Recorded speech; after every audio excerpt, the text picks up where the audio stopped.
ఆ కోటయ్య వాళ్ళతో ఖాళీ చేయిస్తాను అని చెప్పాడు. శభాష్ చిన్న, అలా ఉండాలి. వాళ్ళు చాలా మొండి మనుషులు. చిన్నాన్ని చంపేసినా చంపేస్తారు. చావని, నాకేంటి? నీలాగే ఈ ఫోన్ కూడా చాలా స్మార్ట్ గా ఉంది. నలుగురు సమానంగా పంచుకున్నావురా.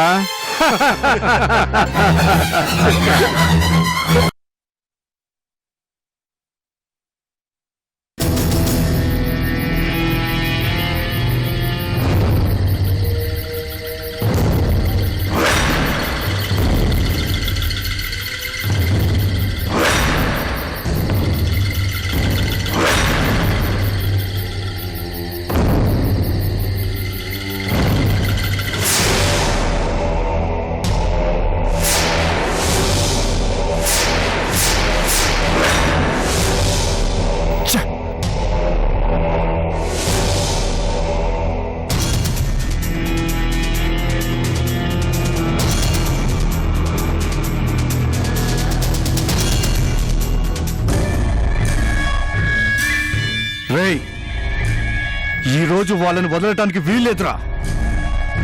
చేతికి చిక్కిన దాన్ని తీసుకుని పోయాడు. ముందు వాణ్ణి ముక్కలు ముక్కలు చేయాలి.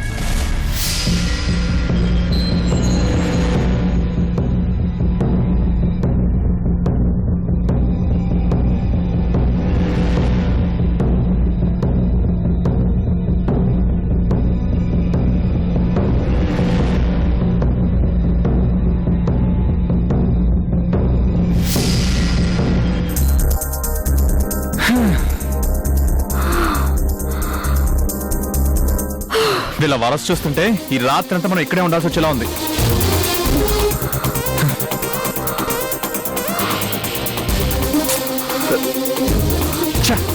సిగ్నల్స్ కూడా రావట్లేదు.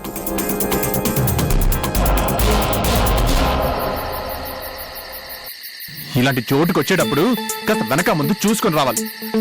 పక్కన ఎవరు లేకుండా వస్తే ఇట్టానే ఉంటుంది. ప్రతి చోట మీ అంకుల్ పేరు చెప్తే భయపడిపోతారనుకుంటే అట్టా.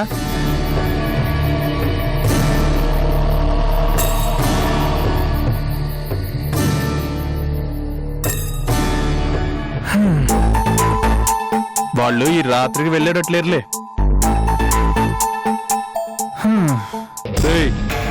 అటేదో దారుంది, అటు వెళ్ళారేమో చూద్దాం. పద పదరా.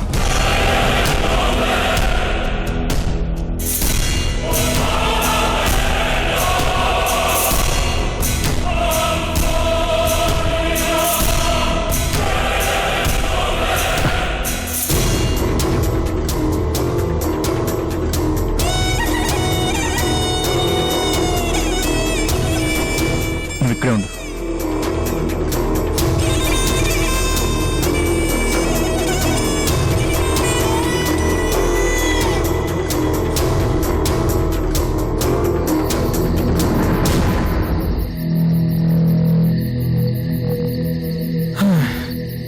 వెళ్ళిపోయినట్టే ఉన్నారు.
బుద్ధి జ్ఞానం ఉందా నీకు? ఏదో పాంబుద్ధులు నువ్వును. ఎవరి దగ్గరికి రావాలి, ఎవరిని చూసి పడగ విప్పాలి, ఎవరిని చూసి బుస కొట్టాలి తెలుసుకోవద్దు. పడగొందని విప్పేయడమేనా? నీ కాటు కంటే ఆ కళ్ళకే పవర్ ఎక్కువ. ఉరిమి చూస్తే మాడిపోతావే పిచ్చిదానా. పో అవతలికి, పారిపో. హ్మ్. హా.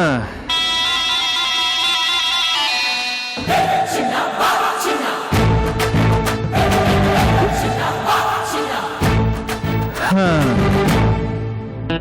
దానింటికి మనం వచ్చాం కదా, అందుకే పలకరించాలని వచ్చింది పాపం. హా.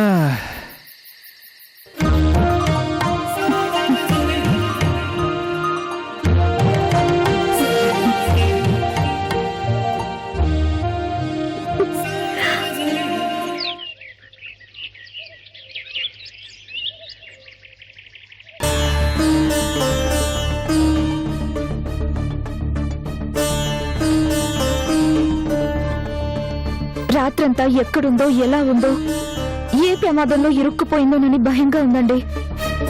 ఫోన్ కూడా కలవట్లేదమ్మా. ఎంత ట్రై చేసినా లైన్ కలవడం లేదు.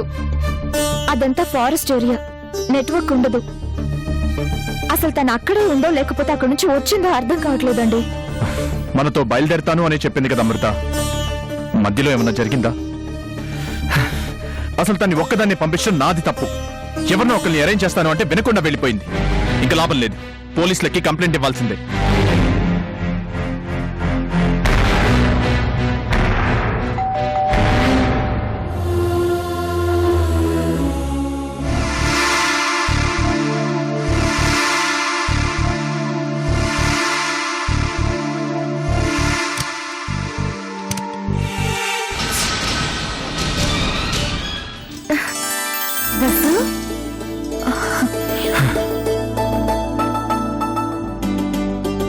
డాడీ, వసు వచ్చింది.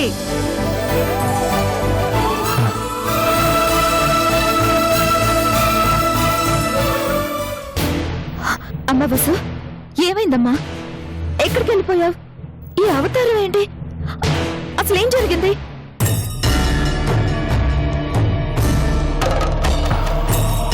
అది కాదమ్మా, రాత్రంతా ఎక్కడుండిపోయావు? నిన్న సాయంత్రమే బయలుదేరుతాను అని చెప్పావు కదా, మరి ఈ లోపల ఏం జరిగింది? మీకు ఫోన్ చేసి వస్తానని చెప్పి బయలుదేరానా అంకుల్? మధ్యలో కొంతమంది రౌడీ రాస్కెల్స్ నా మీద అటాక్ చేశారు.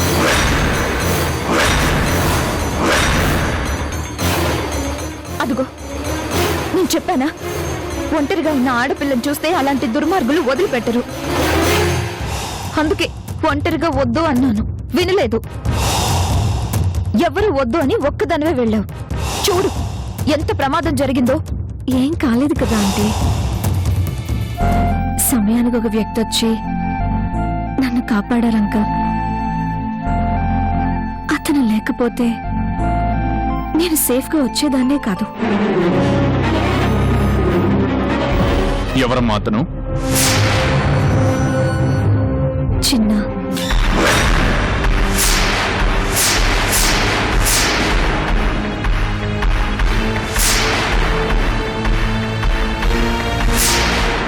చిన్నానా? అంటే చిన్న అన్నయ్య? అన్నయ్య అక్కడికి వచ్చాడా? అవునాను. లక్కీగా తనకేదో పనుండి అటొచ్చి నన్ను కాపాడారు. ఆ రౌడీలు కత్తులతో అటాక్ చేశారు అంకుల్. వాళ్ళు తప్పించుకోవటం కోసం పరిగెత్తి ఓ రాక్ పక్కన దాక్కున్నాం. రాత్రంతా అక్కడే ఉండిపోయాం. రాత్రంతా అక్కడే ఉన్నారా? అవునను. వాళ్ళు కత్తులు పట్టుకొని తిరుగుతున్నారు. బయటకొస్తే చంపేస్తారని రాత్రంతా అక్కడే ఉన్నామంటే. ఏదైతేనే చిన్న వల్లే నేను సేఫ్గా ఇంటికొచ్చాను. నిజంగా నా ప్రాణాలు కాపాడాడు అంకుల్. తను నేను చాలా అపార్థం చేసుకున్నాను అంకుల్. చాలా మంచి మనిషిలా ఉన్నాడు. అదంతా ఒట్టి నాటకం అమ్మా.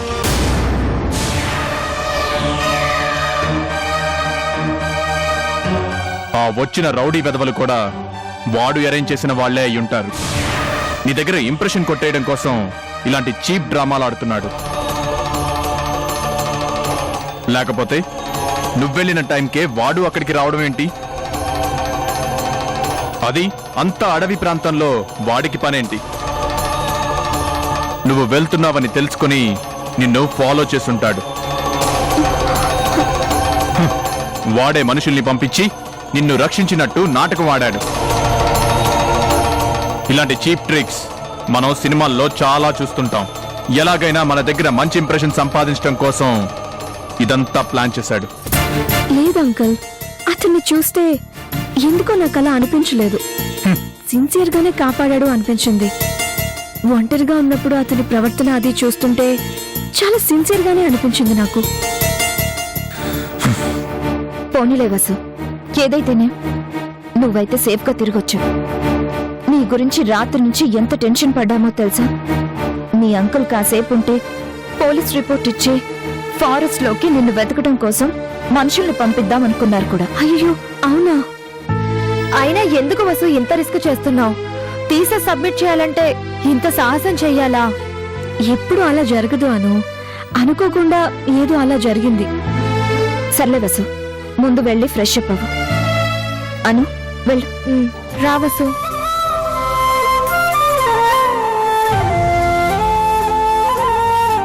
ఏమండి, నిజంగా చిన్న చాలా పెద్ద హెల్ప్ చేశాడు కదండి.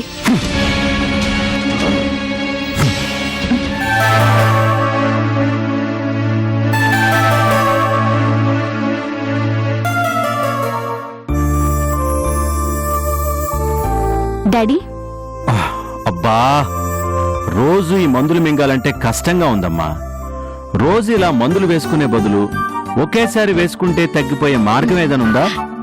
ఏ జబ్బైనా ఒక్కసారిగా రాదు కదా డాడీ, కొంచెం కొంచెంగా పెరుగుతూ ఉంటుంది. కాబట్టి దాన్ని కూడా మనం కొంచెం కొంచెంగా తగ్గించుకుంటూ వెళ్ళాలి. ఆ, తప్పదా? తప్పదు, వేసుకోండి.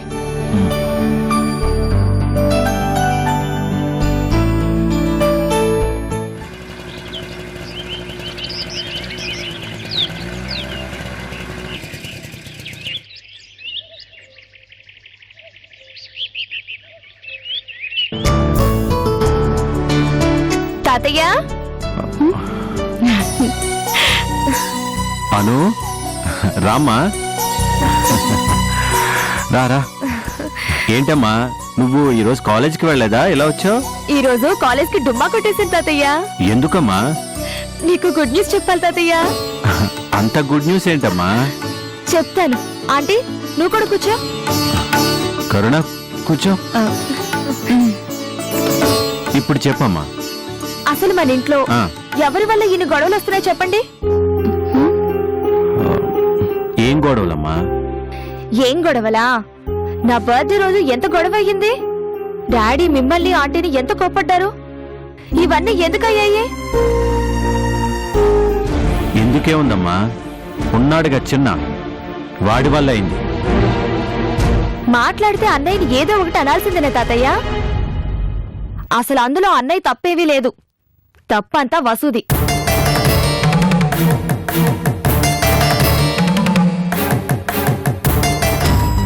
ఆ రోజు నేను వసుతోటి, చిన్న నువ్వు అనుకున్నంత చెడ్డవాడు కాదు, నువ్వు పొరపాటు పడ్డావు అంటే వినిపించుకుందా? కాదు లేదు అని వాదించింది. కానీ ఈరోజు తన తప్పు తనకు తెలిసొచ్చింది తాతయ్య. చిన్న మంచి మనిషి అని వసుకి తెలిసిపోయింది. ఏంటమ్మా నువ్వు చెప్పేది నిజమా? నిజం ఆంటీ. వసు చిన్న అన్నయ్యని అపార్థం చేసుకుంది కదా, ఆ విషయం తనకే అర్థమయ్యింది. అది ఎలాగో తెలుసా? వసు ఆపదలో ఉంటే చిన్న అన్నయ్య వచ్చి కాపాడి తన కళ్ళు తెరుచుకునేలా చేశాడు. వసు ఫారెస్ట్ లో ఏదో రీసెర్చ్ కోసం వెళ్ళింది తాతయ్య. అక్కడి నుంచి వచ్చేటప్పుడు ఎవరో రౌడీలు వసు వెంట పడ్డారట. తన మీద వాళ్ళు అఘాయిత్యం చేయబోయేసరికి చిన్న అన్నయ్య వచ్చి వాళ్లతో గొడవ పడి వసుని రక్షించాడు.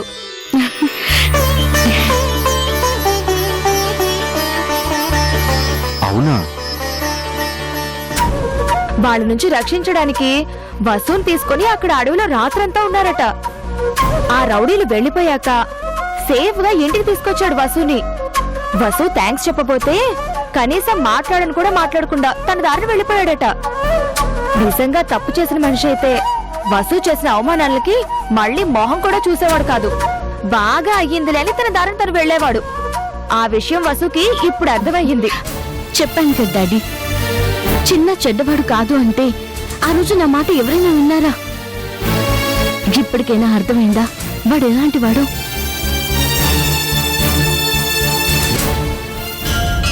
ఆ రోజు వసు ఖచ్చితంగా చిన్నాన్ని అపార్థం చేసుకుంది. ఎంత చెప్పినా వినిపించుకునే పరిస్థితులు లేకుండా నాన్న గొడవ చేసింది. అనవసరంగా రాజా గారి మనసులో చిన్న మీద ద్వేషాన్ని పెరిగేలా చేసింది. నా కొడుకు అల్లరి వాడేమో కానీ దుర్మార్గుడు కాదు డాడీ. అనవసరంగా అందరూ వన్ని ఆడిపోసుకున్నారు, అనరాని మాటలు అన్నారు, తిట్టారు. చివరకు అందరి ముందు కొట్టే పరిస్థితి తీసుకొచ్చారు.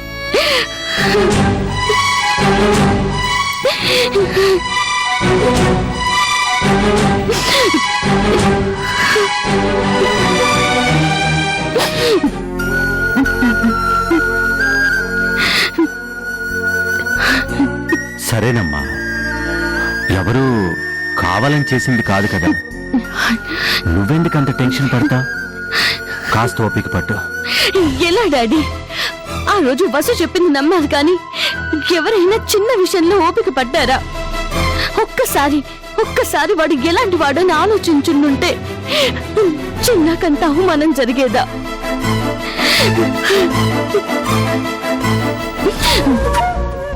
వసు మన ఇంటి బిడ్డ కాబట్టి తనేం చెప్పినా నమ్మాడు.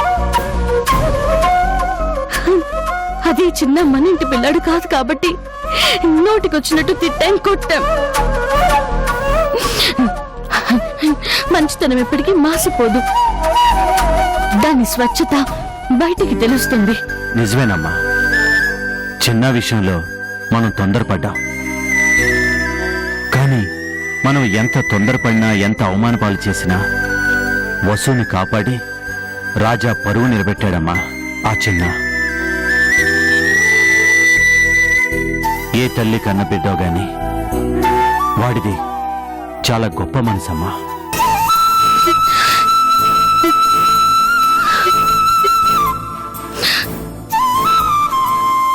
వసుకేదైనా జరిగితే రాజా వసు వాళ్ళ డాడీకి సమాధానం చెప్పుకోలేకపోయేవాడమ్మా. చిన్న నిజంగా అందరికీ చాలా మంచి చేశాడమ్మా. ముఖ్యంగా వసుకి తనేంటో తెలిసేలా చేశాడు. అపార్థం చేసుకున్న వసుని తిరిగి చిన్నాను అర్థం చేసుకునే ప్రయత్నం చేస్తుంది. కరెక్ట్ గా చెప్పారు తాతయ్య. చిన్న ఎప్పటికీ మంచివాడేనాంటీ, మీరేం బాధపడకండి.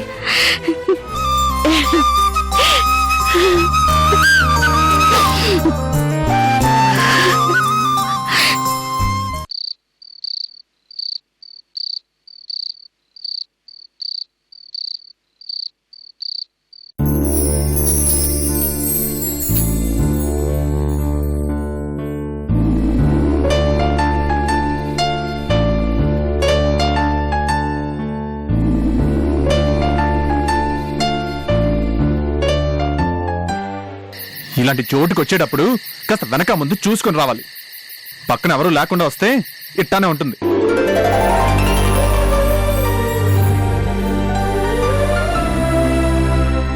ప్రతి చోట మీ అంకుల్ పేరు చెప్తే భయపడిపోతారనుకుంటే అట్ట.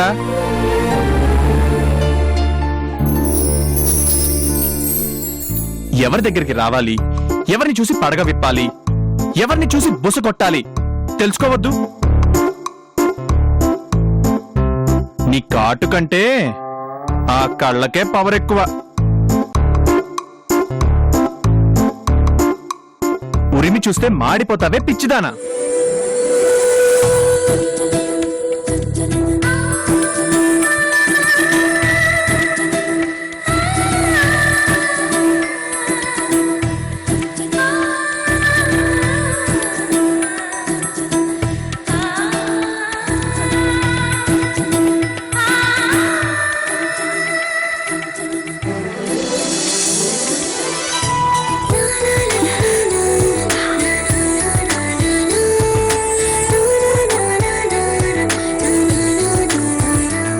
బాగా గుర్తొస్తున్నాడు కదూ. ఎందుకు గొడవ పెట్టుకున్నానా అనిపిస్తుంది కదూ. అమ్ము. ఏయ్, ఏమంటున్నావు? నీ మనసులో ఉన్నదే అంటున్నాను. నా మనసులోనా? నా మనసులో ఏముంది? ఏం ఉందా? నువ్వు చిన్న అన్నయ్యని తలుచుకోవడం లేదు? అదేం లేదు. ఏయ్, అబద్ధాలు చెప్పుకో. ఆడపిల్లలకి ధైర్యం ఉండాలమ్మా. మనసులో ఏమనిపించినా ధైర్యంగా చెప్పాలి. అమెరికా అమ్మాయిల సంగతి నాకు తెలియదు గాని ఇక్కడ అమ్మాయిలైతే మనసులో ఏది దాచుకోరు, ధైర్యంగా చెప్పేస్తారు. ఇప్పటికైనా చిన్న అన్నయ్య గురించి అర్థమైంది కదా? అతనితో గొడవ పడే బదులు ఫ్రెండ్లీగా ఉంటే సరిపోయేది కదా. అనవసరంగా అన్నయ్యని అవమానించాలనే ఫీలింగ్ నీకు ఉండదు, అన్నయ్య కూడా ఈజీగా తీసుకుంటాడు. ఓ మాట చెప్పు, నీకు నిజంగా అన్నయ్య విషయంలో తప్పు చేశాను అని అనిపించిందా? నేనేం తప్పు చేయలేదు. ఇదిగో మళ్ళీ అబద్ధం చెప్తున్నావు.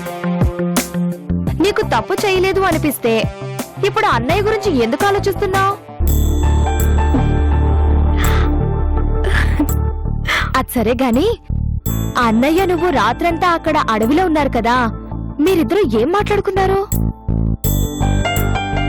ముందు నువ్వు పలకరించావా, అన్నయ్య పలకరించాడా? ఏం పలకరించడానికైనా అసలు ఆ మనిషి నా మొహం చూసి మాట్లాడితే కదా. అవునా? ఎటో దిక్కలు చూసుకుంటూ మాట్లాడాడు. అసలు అతను నా మొహం చూడటమే ఇష్టం లేదన్నట్లు బిహేవ్ చేశాడు. చివరికి పాము వచ్చిందని నేను భయపడితే ఆ పావుతో మాట్లాడాడు కానీ నాతో మాట్లాడలేదు. పాముతో మాట్లాడా?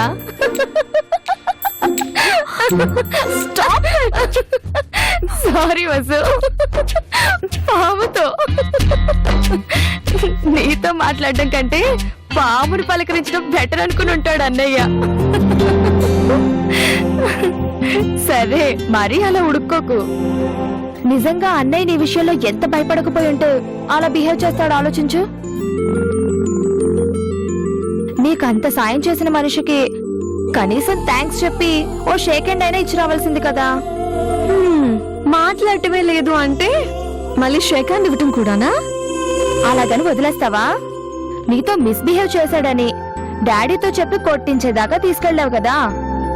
అలాగే మరి మిస్అండర్స్టాండ్ చేసుకున్నాక అతను మాట్లాడకపోయినా నువ్వే వెళ్లి పలకరించాలి కదా. తనని కలిసి ఓసారి హాయ్ చెప్తే ఏమవుతుంది?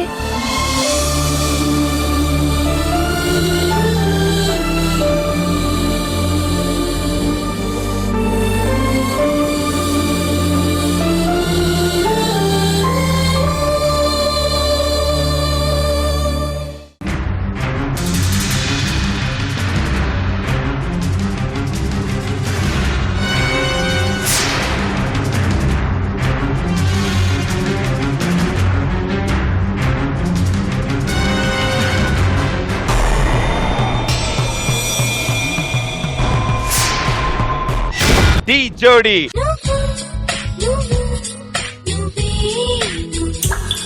తిరిగిపోయింది. బ్యూటిఫుల్.